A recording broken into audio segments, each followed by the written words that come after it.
Ngajali. Oh, swastiastu. Baik, kami dari kelompok 7 presentasi kelima yang memberi materi tentang wirausaha budidaya unggas pedaging. Sebelum lanjut ke materi, izinkan kami memperkenalkan diri. Perkenalkan, nama saya Kadek Dipa, nama Perdana Putra, nomor absen 12. Perkenalkan, saya Ibu Yogi Jalan Putra, nomor absen 15. Perkenalkan, nama saya Igustin Komora Gede pada Mananta Kusuma, absen 7. Perkenalkan, nama saya Putu Pratama Ramadhanka, nomor 36. Saya Diputan Sebastian Jadi, nomor absen 25. Saya Nurani Nasir, absen 32. Baik, di sini saya akan memulai. Jadi timeline presentasi kita kali ini yang pertama adalah memulai presentasi. Maksudnya timeline kelas kita kali ini adalah memulai presentasi. Kemudian yang kedua adalah membahas poin A pada bab ke-7. Kemudian yang ketiga membahas poin B, yang keempat membahas poin C, dan yang kelima ada kuis. Apa itu budidaya?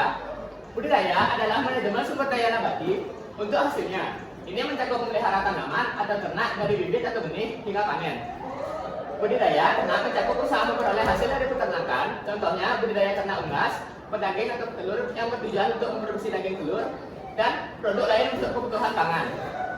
Praktik ini penting untuk meningkatkan produksi pangan daging dan telur.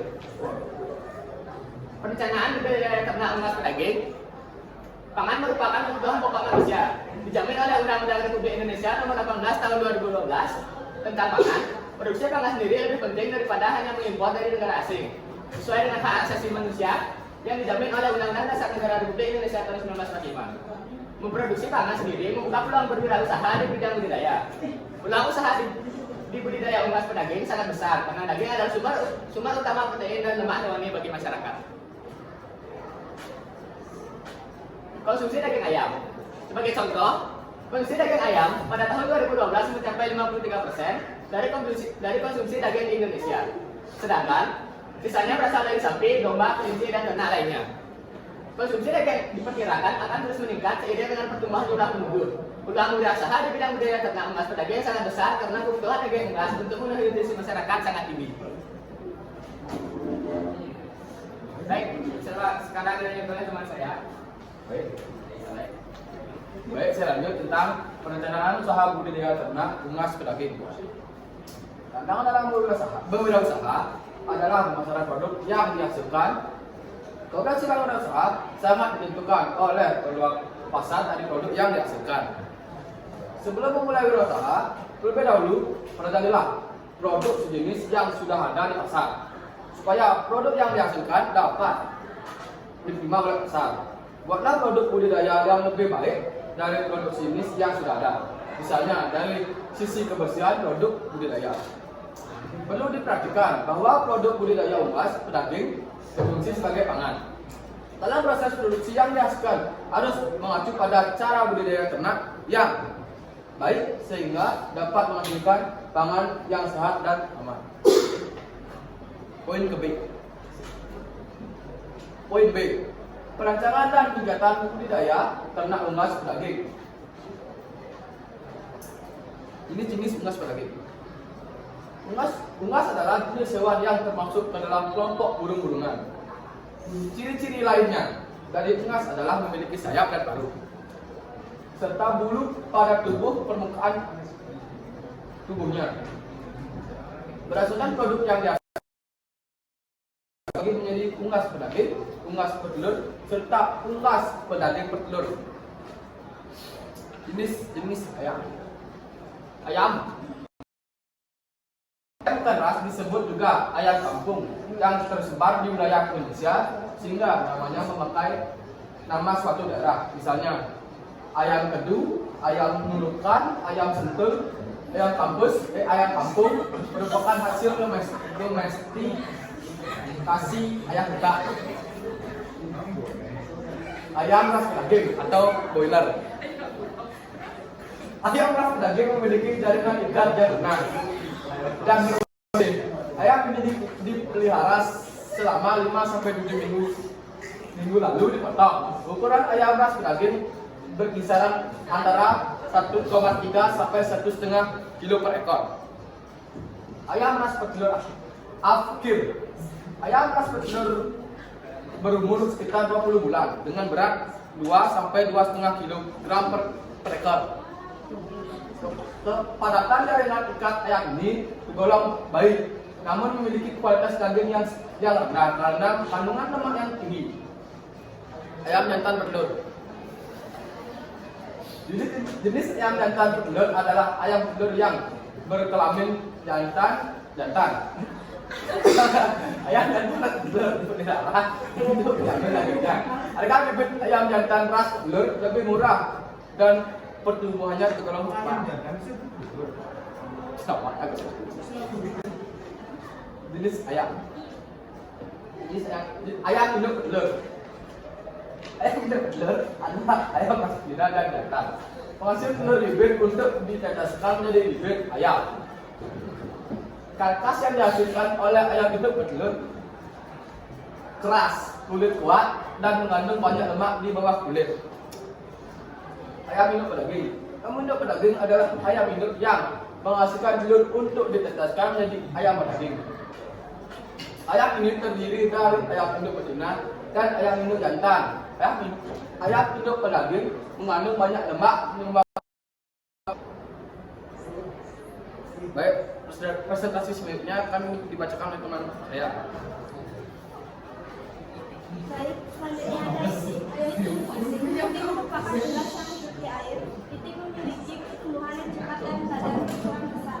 Terdapat 3 jenis itik bedanya sudah dikenal masyarakat, yaitu itik alubio, itik medisari, itik bali, dan entong. Burung puyuh salah satu jenis burung yang banyak diternak secara komersial untuk diambil dagingnya. Burung puyuh memiliki bulu yang berwarna coklat, bercak-cak hitam putih. Burung puyuh terlihat pendek dan gemuk. Mengenal produk budidaya ternak unggas pedagingan. Ayam pedagingan dapat dipasarkan dalam bentuk yang pertama ada ayam utuh, kedua ada ayam potong, ketiga ada ayam tanpa tulang. Ayam pertama sebagai pedagingan. Hasil budidaya ayam pedagingan terdiri atas karkas dan non karkas. Karkas adalah tubuh ayam setelah dipotong dikurangi dengan kepala, kaki, darah, bulu, dan organ dalam. Sedangkan non karkas adalah bagian tubuh ayam yang layak dan tidak layak dimakan. Bagian darah dan bulu ayam biasanya dibuang, namun saat ini dapat diolah menjadi pakan atau susu. Selanjutnya ada persiapan budidaya unggas pedagingan. Pertama ada kandang. Kandang adalah bangunan yang khusus untuk melindungi ternak dari iklim buruk seperti hujan, panas, dan angin. Kandang memberikan lingkungan pertumbuhan yang sesuai untuk unggas karena unggas dapat terhindari dari stres dan pemberian pakan lebih istirahat. Kadang juga dapat melindungi unggas dari serangan pemangsa dan mempermudah pengendalian hama dan penyakit. Kemudian peralatan lainnya, tempat bertengger diperlukan untuk tempat ayam beristirahat, tempat makan, minum, dan tempat makan dan minum harus tersedia dalam jumlah yang cukup. Dapat terbuat dari bambu, aluminium, atau bahan lainnya yang kuat, tidak kotor dan tidak berkarat. Bibit unggas pedagingan dapat diperoleh pada penyediaan bibit. Misalnya untuk ayam, bibit yang digunakan disebut dog atau day of chicken. Ayam umur sehari. Ayam bibit rumah pedagingan sebaiknya berasal dari pembibitan pedagingan sesuai standar yang telah ditetapkan dalam SNI, yaitu memiliki berat badan 537 gram per ekor untuk ayam. Serta persiapan budidaya unggas pedagingan, obat-obatan, vitamin, dan hormon tumbuhan dan pakan. Pakan adalah campuran bahan makanan yang mengandung nutrisi lengkap dan sesuai dengan kebutuhan unggas. Pakan yang baik adalah pakan yang memiliki keseimbangan nutrisi sehingga dapat diberi sesuai dengan jumlah kebutuhan unggas. Selain pakan, perlu disiapkan juga obat-obatan untuk ayam pedagingan. Obat-obatan yang digunakan sebaiknya adalah obat yang sudah terdaftar. Penggunaan obat-obatan harus sesuai dengan ketentuan yang berlaku. Pada periode akhir masa peliharaan ayam pedaging, ternak dijaga supaya tidak mengalami kecelakaan yang mengakibatkan patah tulang atau luka memar pada kulit. Teknik budidaya ayam pedagingan. Yang pertama ada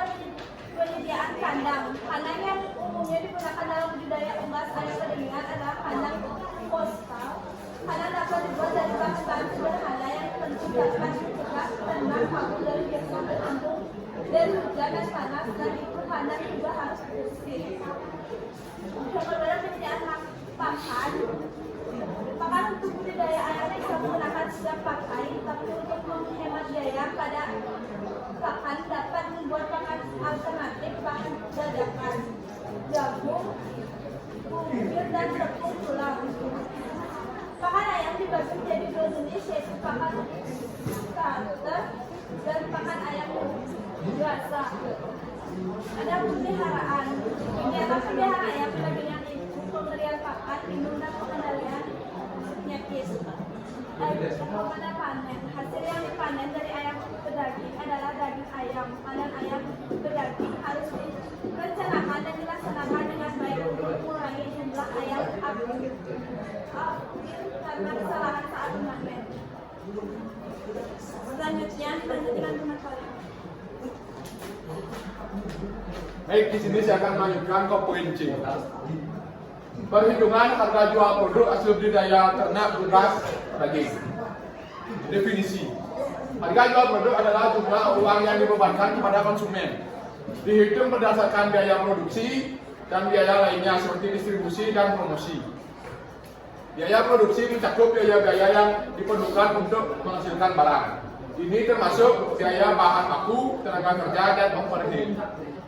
Overhead terbagi menjadi tetap, yang tetap tidak berubah meskipun produksi berubah, dan variabel yang berubah sesuai dengan produksi. Contoh biaya overhead termasuk listrik, bahan bakar, dan biaya lain yang mendukung proses produksi. Total biaya ini membentuk harga pokok produksi yaitu HPP. Full costing. Pendekatan full costing memperhitungkan semua unsur biaya produksi yaitu biaya bahan baku, biaya tenaga kerja, biaya produksi, dan biaya overhead atau biaya tetap dan variabel.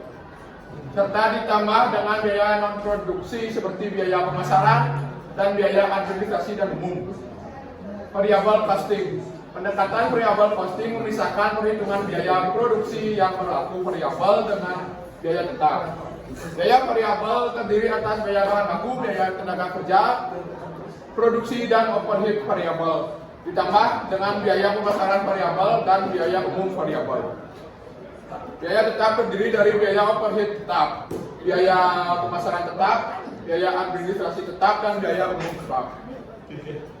Metode penetapan harga produk secara teori dapat dilakukan dengan 3 pendekatan, yaitu pertama pendekatan permintaan dan penawaran. Dari tingkat permintaan dan penawaran yang ada, ditentukan harga keseimbangan atau equilibrium price dengan cara mencari harga yang mampu dibayar konsumen dan harga yang diterima produsen sehingga terbentuk jumlah yang diminta sama dengan jumlah yang ditawarkan. Yang kedua itu ada pendekatan biaya atau cost oriented approach, menentukan harga dengan cara menghitung biaya yang dikeluarkan produsen dengan tingkat keuntungan yang diinginkan baik dengan markup pricing dan break even analysis. Yang ketiga ada pendekatan pasar yaitu market approach, merumuskan harga untuk produk yang dipasarkan dengan cara menghitung variabel-variabel yang mempengaruhi pasar dan harga seperti situasi dan kondisi politik, persaingan, sosial budaya, dan lain-lain.